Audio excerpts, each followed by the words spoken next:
ChatGPT, you said. Give me a story about a time traveler. ChatGPT said.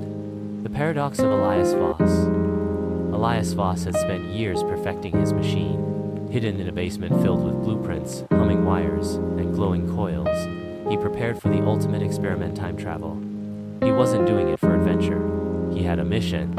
Years ago, his wife, Lillian, had died in a tragic accident.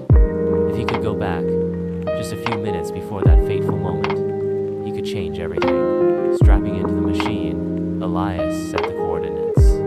August 14, 2031, 4:45 p.m. 10 minutes before the accident. The machine roared to life, a blinding white light consuming him, and then silence.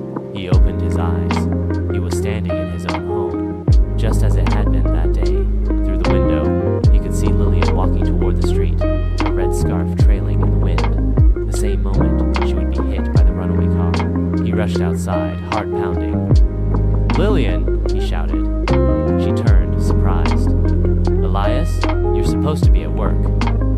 There was no time to explain. He grabbed her wrist, pulling her back just as the car sped past. She stumbled, confused but unharmed. He had done it. He had saved her.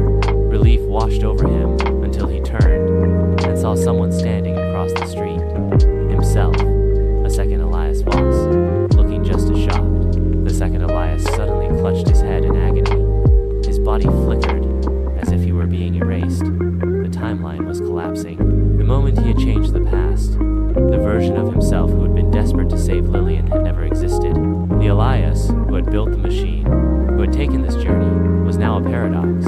He felt himself fading, his limbs turning transparent. Lillian gasped. "Elias, what's happening?" He tried to speak, but his voice was already gone.